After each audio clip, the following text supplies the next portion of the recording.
ओम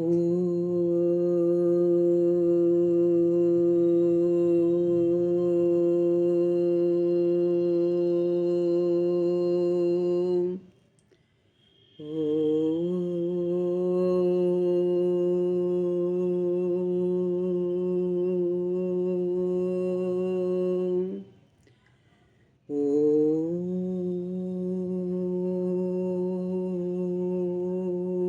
गुरुवे नमः। दर्शकों नमस्कार। दर्शकों, आज बात कर लेते हैं राहु ग्रह की। देखिए, राहु और केतु दोनों कनेक्टेड ग्रह हैं। राहु राहु हेड और Ketu tail, dragon's tail, Swarbhanu नामक राक्षस की टेल। अब ऐसा प्लैनेट जो समुद्र मंथन के दौरान जिसने अमृत पी लिया और सर और धड़ दोनों अलग अलग हैं, तो दोनों ही प्लैनेट एक दूसरे से मिलने की कोशिश करते रहते हैं। मतलब वो हमेशा इस उसमें रहते हैं कि उनके शरीर की पूर्ति हो जाए। एक की तरफ दिमाग चला गया और एक इंट्यूशन से चल रहा है, तो दोनों एक दूसरे पर गहरा इफेक्ट डालते हैं। अगर केतु पर्सनैलिटी है तो बहुत खूबसूरत है, लग्न में अपने आप से पूछती रहती है मैं कौन हूँ, इस दुनिया में क्यों आई हूँ। कार्मिक है, अपने कार्मिक टेंडेंसी को पूरा करने की धुन में पागल रहती है और इसलिए दुनिया से डिटैच हो जाती है। इंट्यूशन गाइडेड है, स्पिरिचुअलिज्म वर्ल्ड में सक्सेस पाती है और मोक्ष को प्राप्त होती है। लेकिन राहु जस्ट उसके ऑपोजिट 7th हाउस में, अगर 7th हाउस में है तो बिल्कुल उसके ऑपोजिट है। जिसको वर्ल्डली डिजायर्स है वो भी एक कार्मिक प्लैनेट है, लेकिन उसको उसकी भूख, उसकी प्यास डिजायर्स की है। वर्ल्डली डिजायर्स को जो वो अपनी पास्ट लाइफ में कंप्लीट नहीं कर पाया, उनको फुलफिल करने के लिए इस जन्म में आया है। और जब 7th हाउस में बैठता है तो वो partner, 7th house is of partner, other people and business, marriage, तो इन सब के थ्रू अपनी डिजायर्स को फुलफिल करना चाहता है। ऑब्सेसिव है ये प्लैनेट, इल्यूसिव है। जब ये 7th हाउस में बैठता है तो ये भ्रम की स्थिति क्रिएट कर देता है। मतलब जो चीज असल में है नहीं वो हमेशा उसके बारे में सोचता रहता है। मतलब एक ड्रीमी वर्ल्ड में रहता है। राहु यहां बैठकर ये जो इस घर से संबंधित जितनी भी चीजें हैं उनको हाइट्स पर पाना चाहता है। और दूसरे एंड पर केतु कहता है कि तुम मेरी तरफ चलो, मैं तुम्हें मोक्ष दिलाऊंगा। लेकिन राहु कहता है इधर आओ, चलो हम वर्ल्डली डिजायर्स में सक्सेस पाते हैं और अपना झंडा बुलंद करते हैं। अगर केतु 1st हाउस में है तो इल्यूजन की वजह से मैरिटल लाइफ में बहुत से चैलेंजेस देखने को मिलते हैं, क्योंकि भ्रम है अब या तो आप ऐसा जीवन जी रहे हो, भ्रमित ना हो रहे हो, ऐसी चीज़ों को जब हम सोचेंगे जो दुनिया में है ही नहीं, तो हमेशा एक डर की स्थिति बनी रहती है। जब राहु 7th हाउस में होता है तो उसको एक फ़ियर रहता है, उसको ऐसे लगता है कि जैसे कि मेरे सर पर पता नहीं कोई अनहोनी मंडरा रही है, कोई भूत प्रेत बैठ गया है जो मुझे गाइड कर रहा है। और 7th हाउस में उसको ये डायरेक्शन दे रहा है कि और अभी पूरा नहीं हुआ है, अपना कहीं ऐसा ना हो इस जन्म में भी तुम्हारे काम अधूरे रह जाएं, जो पास्ट लाइफ से तुम अपने बर्डन्स लेकर आए हो, जो कर्जे लेकर आए हो, उसको जल्दी ख़त्म करो। तुम्हारा एम है और पाना, डिज़ायर्स और डिज़ायर और डिज़ायर और डिज़ायर, और उस डिज़ायर में उसको भ्रम क्रिएट होता है, उसको लगता है मैं सब कुछ पा गया।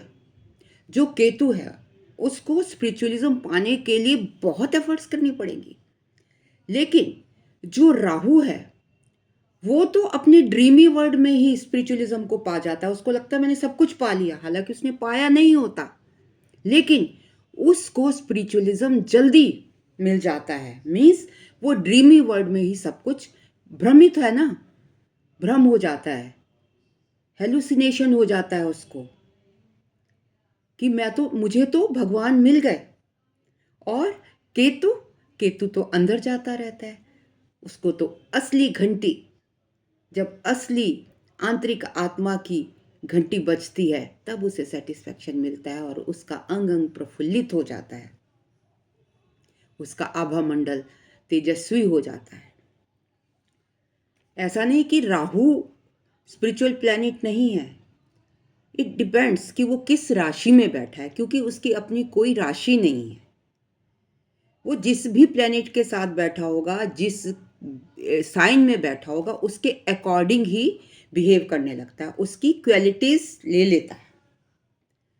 तो अगर वो स्पिरिचुअल प्लैनेट में बैठा है तो वो उसकी उस तो वो भी स्पिरिचुअली बिहेव करेगा, बट उसके कंपैरिजन में materialistic, in comparison to spiritualism, उसकी जो मेटीरियलिस्टिक डिज़ायर्स होंगी वो बहुत ज़्यादा होंगी, क्योंकि ये राहु 7वें घर में बैठ के इल्यूजन दे रहा है, तो उसकी एक्सपेक्टेशंस भी बहुत ज़्यादा हैं। जो पार्टनर चुनेगा उसमें परफेक्शन चाहता है। अब देखिए, कोई भी इंसान परफेक्ट तो है नहीं, इस परफेक्शन पाने के चक्कर में उसकी शादी डिले हो जाती है। नहीं, अभी इसमें ये भी होना, अभी कोई खूबसूरत भी व्यक्ति मिल जाएगा ना, कोई खूबसूरत लड़की या लड़का वाइस वर्सा होगा, उसमें भी कुछ ना कुछ उसको कमी नज़र आती रहेगी। और जब तक वो उसको परफेक्ट नहीं लगेगा तब तक वो उसको शादी के लिए हाँ नहीं करेगा। फिर वो पारंपरिक परंपराओं को तोड़ने वाला है, जंजीरों को तोड़कर आगे बढ़ने वाला है। वो परंपराओं को नहीं मानता, न केतु मानता है न राहु मानता है। तो इसलिए जब भी राहु 7th हाउस में होता है तो उसको जो पार्टनर मिलता है वो डिफरेंट बैकग्राउंड से, डिफरेंट कल्चर से, डिफरेंट रिलीजन से मिलेगा। राहु फॉरेन है, मोस्ट प्रॉब्ली उसको फॉरेन सेटल्ड पार्टनर भी मिल सकता है, और उसके साथ अगर फॉरेन सेटल्ड मिलेगा तो उसकी आत्मा को ज़्यादा तृप्ति मिलेगी, क्योंकि वो खुद एक फॉरेन एंटिटी है। राहु जब 7th हाउस में होता है तो ऐसा पार्टनर चुनेगा जो वेस्टर्नाइज्ड होगा, जिसका आउटलुक वेस्टर्नाइज होगा, मतलब हमारी अपने कल्चर से अलग, परंपराओं से अलग, जिसके लुक में, व्यवहार में, रीति रिवाजों में सब फॉरेन कल्चर का इफेक्ट होगा। तो इसी वजह से फैमिली के लोग, जो पारिवारिक के लोग हैं, वो डिले, अब शादी में डिले कर रहा है तो परिवार के अप्रूवल में टाइम लग जाता है। राहु पसंद कर रहा है एक अपने परिवार से भिन्न व्यक्ति को, अपने कल्चर से भिन्न व्यक्ति को, क्योंकि वो रीति रिवाज में विश्वास नहीं करता और परिवार सोचता है कि हमारी ही कल्चर से हो। तो ये भी एक point of delay in marriage हो जाता है। और राहु को चाहे जितना अच्छा पार्टनर मिल जाए, कितना भी खूबसूरत हो, कितना भी लर्नेड हो, कितना भी अच्छा हो, उसके बावजूद भी उसको अपनी मैरिटल लाइफ में, अपनी ज़िंदगी में डिससेटिस्फैक्शन, वो हमेशा एक डिससेटिस्फैक्शन की स्थिति में रहता है। उसको डिससेटिस्फैक्शन होता है, उसको हमेशा लगता रहता है कि अभी मैं इससे और अच्छा पा सकता हूँ। Always in a state of dissatisfaction, क्योंकि उसकी जो एक्सपेक्टेशंस हैं वो बहुत हाई हैं, at the top of the world है। वो ग्लोबली बेस्ट चाहता है, पूरे संसार का सबसे खूबसूरत, सबसे अच्छा, सबसे इंटेलिजेंट पार्टनर मेरा होना चाहिए, उसमें सारी खूबियाँ होनी चाहिए। क्योंकि ये जो उसकी एक्सपेक्टेशंस है ना, अनरियलिस्टिक हैं, जो पूरी नहीं हो सकती। मतलब वो एक ख्वाबी दुनिया में घूम रहा है और इस वजह से उसको सर्च करता जाता है और इसमें it becomes a delay in marriage, क्योंकि उसकी एक्सपेक्टेशंस बहुत हाई हैं हर फील्ड में पार्टनर से। पार्टनर पढ़ा लिखा भी हो, पार्टनर खूबसूरत भी हो, सुदृढ़ भी हो, करियर वाइज भी अच्छा हो, और इसलिए उसके मैरिटल लाइफ में कॉन्फ्लिक्ट्स, मिसअंडरस्टैंडिंग्स, पावर स्ट्रगल्स रहती हैं, क्योंकि वो जो है हर चीज़ को बढ़ा चढ़ा के, अगर उसमें पार्टनर में कुछ भी जरा भी कमी रह गई उसकी एक्सपेक्टेशन के अकॉर्डिंग, तो उसको वो बढ़ा चढ़ा कर देखता है, और जब बढ़ा चढ़ा कर देखता है तो वहाँ पर वो स्ट्रगल महसूस करता है। जब राहु 7th हाउस में होता है तो वो फिक्सेटिव नेचर का हो जाता है, मतलब वो हर वक्त अपने पार्टनर के साथ जुड़ा रहना चाहता है, और इस वजह से उनकी जो मैरिटल रिलेशंस हैं उनमें अनहेल्दी अटैचमेंट्स हो जाती हैं। मतलब वो सोल लेवल पे कनेक्ट नहीं हो पाते। या तो ऐसा हो कि दोनों ही सेम कैटेगरी को बिलोंग करते हों, मेरा राहु है तो आपका भी राहु हो, जैसे कि मांगलिक को काटता है, सेम उसी तरीके से। या तो दोनों का नेचर सेम हो, तब तो डिस्प्यूट होने के कम चांसेस हैं। और दूसरी बात यह है कि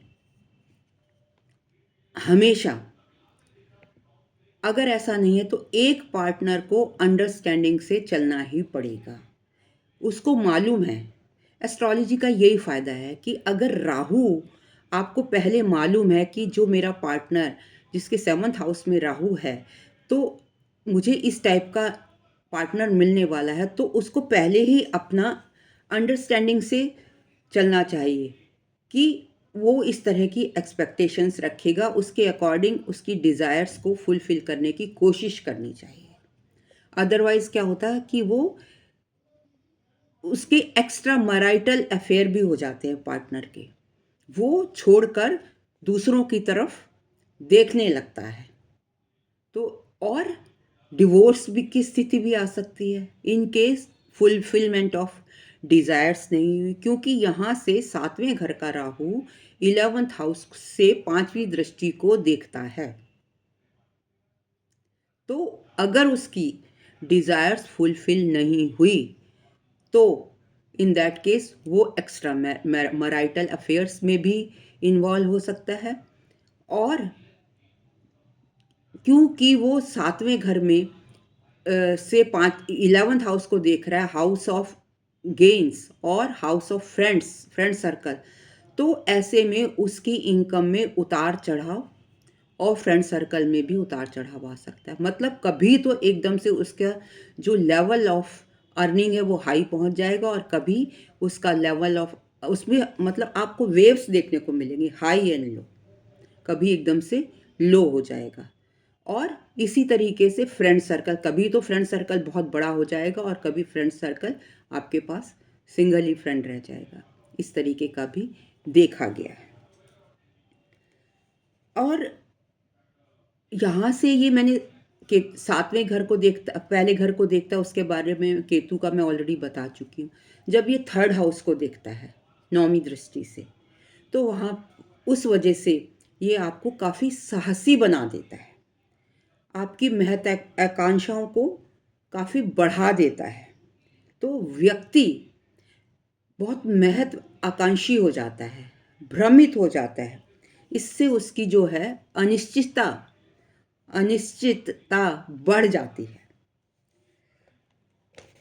अगर सातवें घर में जुपिटर, वीनस, मरकरी और राहु हो, तो ये आपको लव मैरिज दे सकते हैं। लेकिन अगर ये प्लैनेट अनुकूल नहीं स्थिति में नहीं है, not well placed in seventh house, तो आपको लव मैरिज में परेशानी हो सकती है।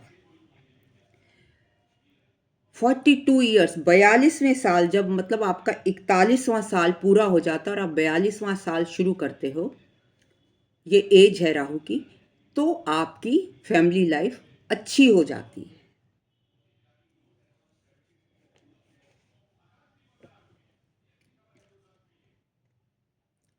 और इस केस में, लव मैरिज के केस में शुक्र, बृहस्पति और मरकरी अगर सेवंथ हाउस में है, सॉरी, शुक्र, बृहस्पति और चंद्रमा, तो अगर सेवंथ हाउस में बैठे हैं, तो चंद्रमा क्या है, अप्स एंड डाउन दिखाता है राहु के साथ। अगर ये राहु के साथ है तो आपके लाइफ में सेवंथ हाउस में आपको अप्स एंड डाउन देखने को मिल सकते हैं अगर चंद्रमा वहाँ बैठा है।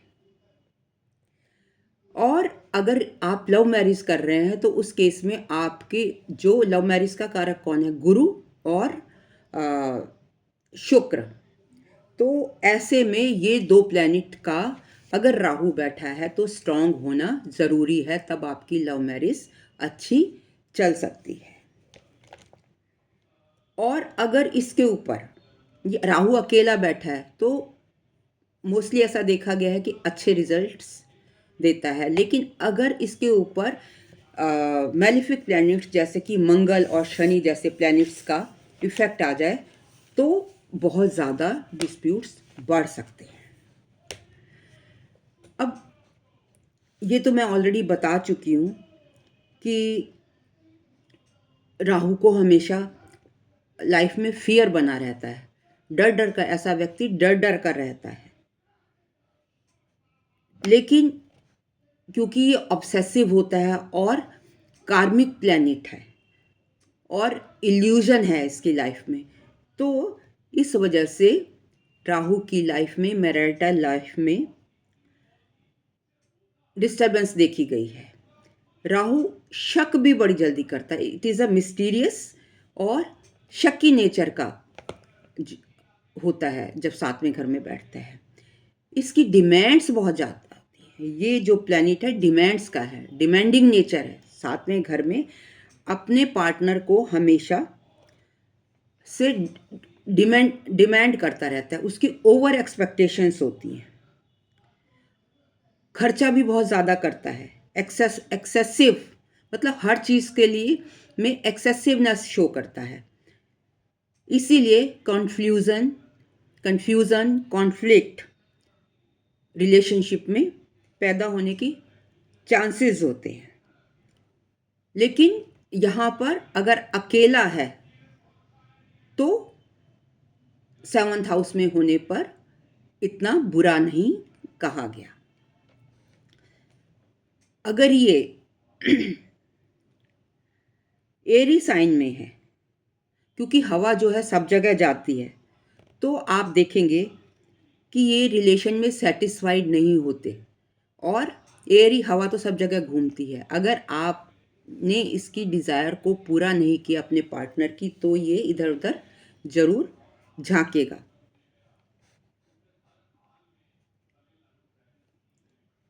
और ऐसा नहीं है कि राहु अपने परिवार को छुड़वा के चला जाता है, अपने वो परिवार के बीच में रहना चाहता है,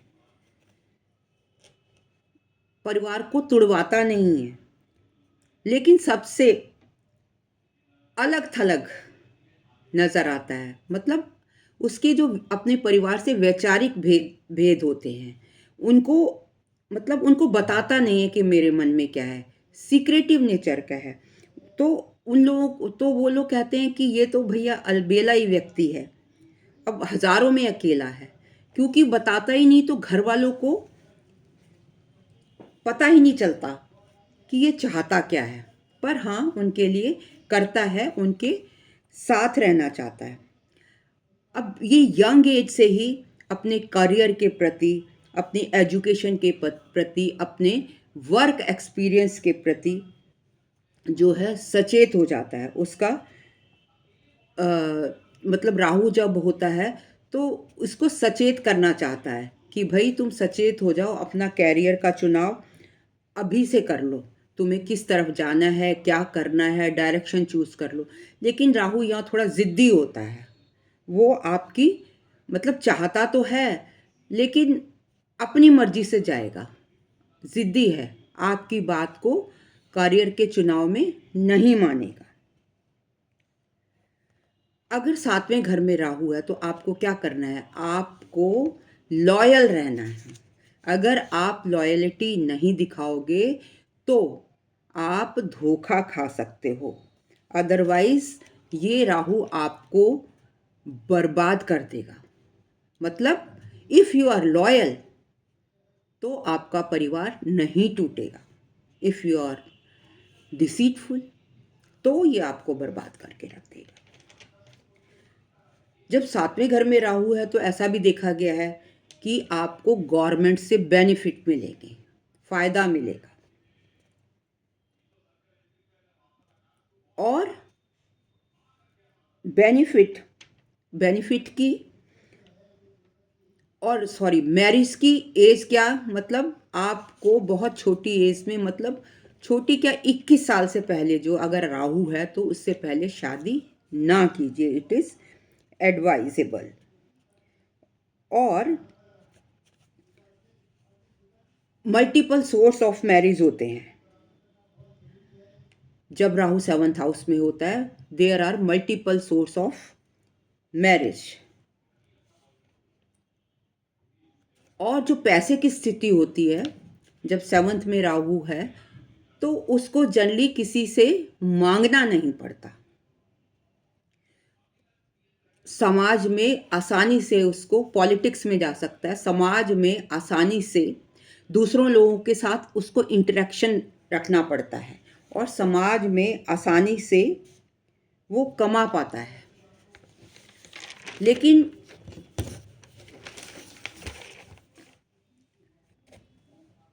जब सातवें घर में राहु होता है तो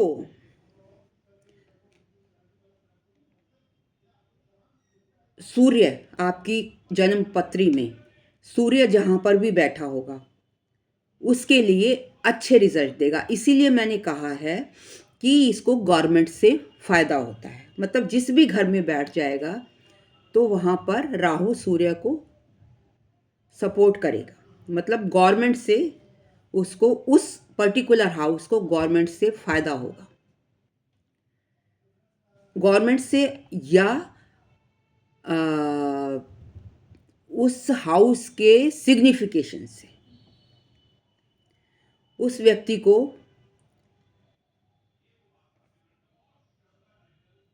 सन बैठा है वहाँ पे और सन किसका कारक है, नेम फेम का, तो नेम फेम प्रसिद्धि आसानी से मिल जाती है। और जो मरकरी रिप्रेजेंट करता है जिन रिश्तों को, जैसे कि बहन को, बेटी को। तो अगर आप उनसे अच्छा संबंध रखेंगे, मतलब उनसे बिगाड़ेंगे नहीं। अगर राहु 7वें घर में बैठा है तो आप अपनी बहन से, अपनी बेटी से अच्छा बर्ताव कीजिए। तो क्या होगा, उसका रिजल्ट ये होगा कि आपका व्यापार अच्छा चलेगा। आपका व्यापार और आपका अपनी जो लाइफ है उसमें सेटिस्फैक्शन रहेगी।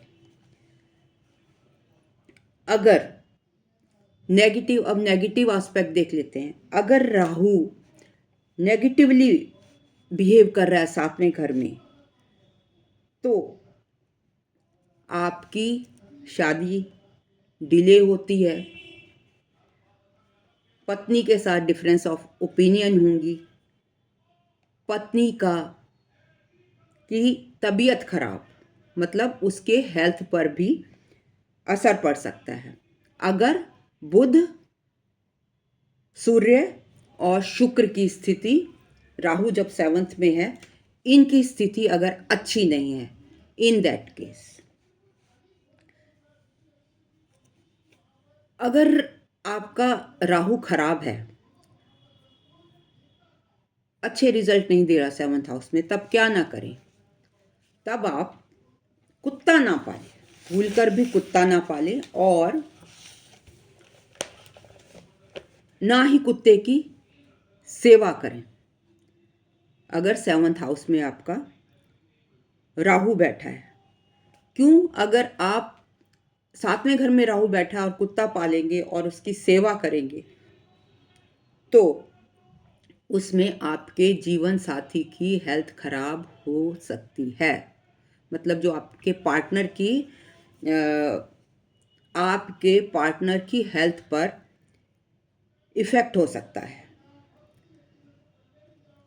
और ऐसे में कभी भी अपने राहु और शुक्र क्या है, फ्रेंड है, अपने शुक्र को खराब मत कीजिए। अगर आपने शुक्र को खराब कर दिया, मतलब आप अपने कैरेक्टर्स को डाउन कर दिया। कैरेक्टर को आपको पता है कैसे डाउन किया जाता है, there are many ways. Extra marital affairs कर लिए।